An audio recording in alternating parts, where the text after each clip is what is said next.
Hey folks, this is a short little video detailing the Chauvet Gigbar IRC using the little remote device that either comes with the unit if you get that option or that's purchased separately.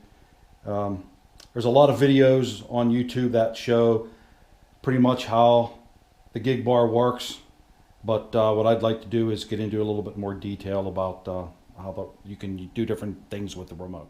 Okay, the two primary functions I'd like to cover in this video on the remote are the auto and the sound activated. Now the auto is pretty much just what you see right now. It's everything going automatically at random, and the sound, you have to have some sort of a sound in order to make everything trigger. So because I don't have sound right now, I'm going to go through and I'm going to use the auto, and I'm going to demonstrate all of the presets that are built into this remote. Now remember, the sound and the auto modes are identically the same. So if I want just the pars to go on auto, I press a button, and I press that same button on the sound mode to get just the pars. So by pressing the sound button, you can see everything goes automatically, and that is also that's number 0 on the remote. So if I want to start going through the features, number 1 is just the pars flashing, alternating colors. Number 2 are the pars going back and forth.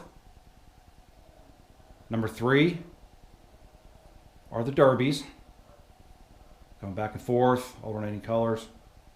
Number 4 is just the laser. Number 5 are both pars and both derbies going back and forth, alternating colors. Number 6, both pars and the laser. Number 7, both derbies in the laser. Number 8, both derbies, both pars in the laser. And finally, number 9 is the laser, the strobe, and the derbies. Now I'll go back to number 1 again. I'm sorry, back to 0, so I can put them all on. Now a neat thing about this is, if let's say you want just the pars to be on. So if I press just the pars and I want to change the color, and I just want to, instead of alternating or going back and forth, I want to leave all green, I go up to the green button and I press green. If I want blue, I press blue, red, and so on. And another neat thing is, if I keep it, say I keep it on blue, if I press any button on the remote that uses the pars or the derbies, you can see that the blue remains. I can change that again. I can change it to amber. I can change it to red, blue, white, so on. Or I can just go back to the way it was by pressing the auto button, and that shows everything once again.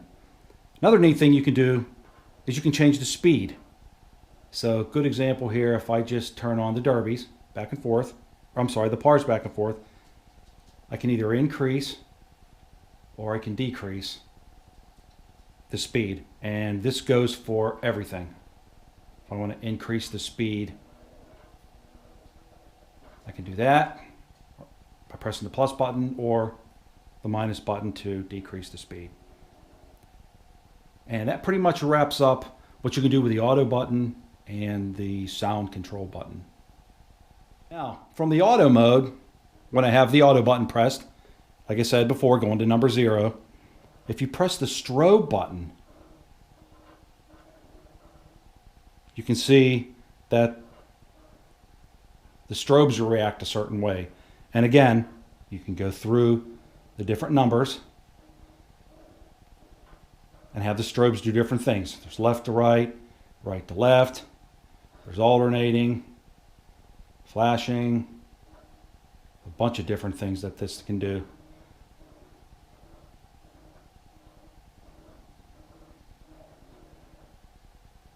I'll go back to auto. So as you know, this device also comes with a foot switch, a wireless foot switch, which works really, really well.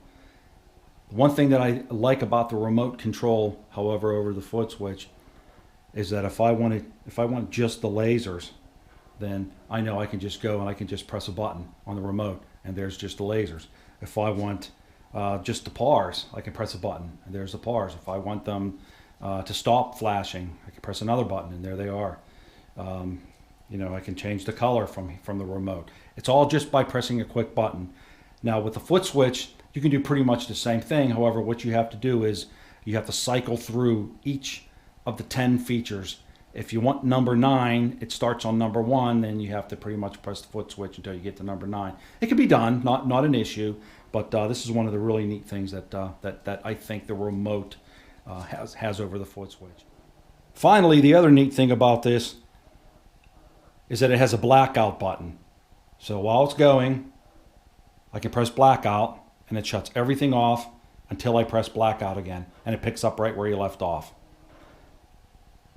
So hope you like this. It's kind of a quick and simple tutorial on how the remote works.